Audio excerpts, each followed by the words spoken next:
What if I told you that overthinking is not just a habit, but a silent psychological prison, crafted not by your enemies, not by your surroundings, but by your very own mind? It's a prison disguised as intelligence, wrapped in the illusion of caution and reinforced by fear. How many nights have you laid in bed staring at the ceiling in the dark, while your body pleads for rest, but your thoughts spin relentlessly, replaying conversations that happened years ago, reimagining arguments you never won, anticipating futures that don't even exist? You're not solving problems, you're surviving ghosts. You're not planning, you're panicking. And yet you call it being careful. You tell yourself you're just trying to get things right. But what if I told you that overthinking is just a mask that fear wears to look like wisdom? And if you walk away now before this video ends, you may never see the trap you're in. You might continue to live hostage to a mind that doesn't rest. Missed opportunities, frozen decisions, broken relationships. Not because life is unkind, but because you are at war with your own head.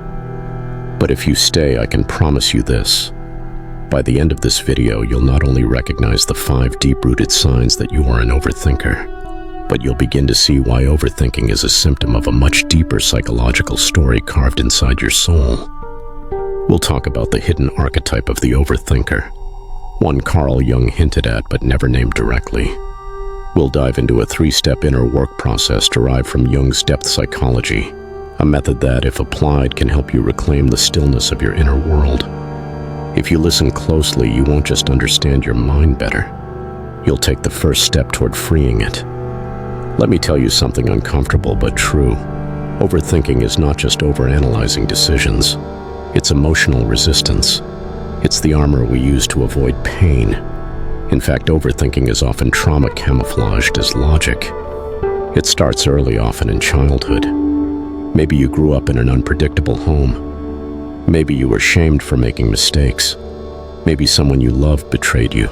And even now, as a grown adult, your mind obsessively scans every conversation, every possibility, trying desperately to predict danger before it hurts again. And you may appear composed. You may even excel in academics or your career. But deep down, your mind is never still. Always calculating, always preparing, always afraid. Thinking becomes survival, not exploration, not curiosity. Just a constant loop trying to avoid shame, rejection, humiliation, heartbreak. Carl Jung, the legendary Swiss psychologist, once said, "Thinking is difficult. That's why most people judge." But overthinkers don't just judge others, they relentlessly judge themselves. And then they spiral. Because nobody ever taught them that the thoughts they're drowning in are not the entirety of who they are, but fragments. Just fragments. Little shards of stories passed down from pain and programming. And that brings us to something most people never realize. Overthinking is an archetype. An unconscious role you begin to play after your psyche has been burned by uncertainty. It's not just what you do, it's who you become without knowing. The overthinker is the child who had to predict emotional weather patterns to survive. It's the teenager who felt they only mattered if they were perfect. It's the adult who feels safer understanding life than actually living it. It is, in Jungian language, the hidden Orphan-Seeker, an archetype born from abandonment, forged through the pursuit of certainty, and living within a psyche that values thought over instinct, fixation over flow. This overthinker archetype isn't evil. It's exhausted. Not wrong, just misdirected. And it shows up in your everyday life more than you think. You might recognize the obsessive replay of past conversations. You've analyzed that awkward moment at the party at least 50 times. You've mentally rewritten that one text message 10 different ways. You're searching not for truth, but for reassurance that you didn't mess up. That's not closure. That's your inner critic, disguised as memory.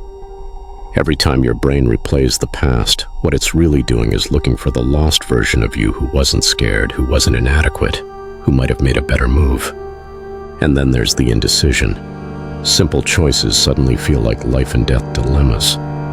What to eat, what to say, when to text back. You stall, you hesitate, you procrastinate. It isn't about choices anymore. It's about perfection, about not getting it wrong. Why? Because somewhere along the road you confused making mistakes with being unworthy of love.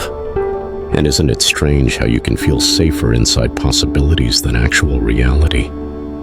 You live in your mind like it's your real home, imagining conversations, preparing for outcomes that never come to pass. You think you're being thorough, responsible. But the truth is more heartbreaking. You don't trust life to meet you halfway. You don't trust people to stay. You don't trust the future not to collapse under you. You've trained your brain to fear ease, to chase certainty in a world that offers none. But here's what few people, especially overthinkers, ever allow themselves to admit. Beneath all the spinning thoughts is an unbearable silence. A silence that, if you're really honest, terrifies you. Because in that silence you might discover emotions you've been postponing for years. Grief, shame, regret, anger. And yet the irony is, it's only in silence that healing begins. Have you ever felt like your thoughts are louder than your voice? Like you rehearse what you'll say 100 times before you open your mouth, and then when you do speak, it still doesn't sound right? Have you ever wondered why the people who love you have to work so hard to pull you out of your head and back into your body? Why does nobody talk about the secret exhaustion of performing calmness while inside your mind rages like wildfire? Overthinking isn't just frustrating, it's lonely. Because even when you're surrounded by people, your mental noise alienates you.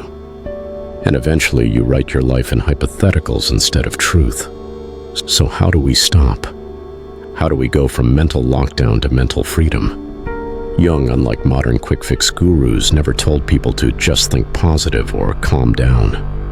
That kind of advice often makes things worse. His method was deeper, more ancient, more human. Jung believed that integration, not avoidance, was the key to transmuting unconscious suffering. He said, "Until you make the unconscious conscious, it will direct your life and you will call it fate." And so his approach to interrupting the storm of overthinking involved 3 inner steps. First, confront your shadow. Not shadow as in evil or darkness, but shadow as in everything you have repressed. Emotions you deny, memories you avoid, truths you're afraid to admit. When your thoughts spiral, stop and ask, what feeling am I trying to avoid? It might be fear. It might be vulnerability. It might even be joy. Overthinkers fear joy because it feels unsustainable. But when you name the feeling, you reduce its unconscious grip. You begin to reclaim authority. Second, dialogue with the inner figures. Jung taught that the psyche is not one voice. It is a crowd. You have a fearful child inside, a stern inner critic, a wounded romantic, a skeptical logician. Instead of shutting them up, you must talk to them. Write out the parts of you that speak in crisis. Ask, who in me is afraid right now? You'll often discover that your thoughts are not rational reflections, but emotional echoes from childhood, from trauma, from societal messages. Giving voice to these characters brings clarity, gives your soul breathing room. Third, and no less essential, act differently, even when your mind screams not to. Jungian integration isn't about overhauling your thought patterns overnight. It's about slowly retraining your nervous system to be in the world again. Call someone without scripting it. Say yes without knowing how you'll finish. Rest without earning it. These aren't just actions. They are spiritual declarations. They say, I am no longer held hostage by my projections. I am willing to dance with uncertainty and live. Because that's what this really comes down to. Will you choose life with all its unknowns? Or will you forever cycle inside the mental cage you've learned to call safety? The truth? You were not meant to think about life all day. You were meant to live it. Your thoughts are not evidence of truth. They are coded responses to pain.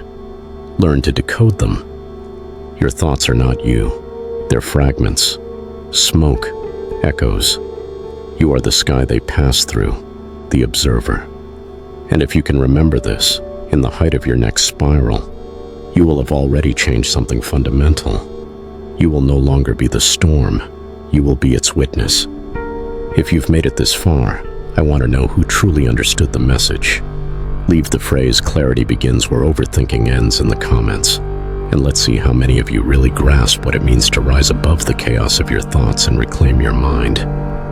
If this video made you question something, if it made you see things from a different angle, like and subscribe, because this is just the beginning. I'll see you in the next video. And remember, until you make the unconscious conscious, it will direct your life, and you will call it fate.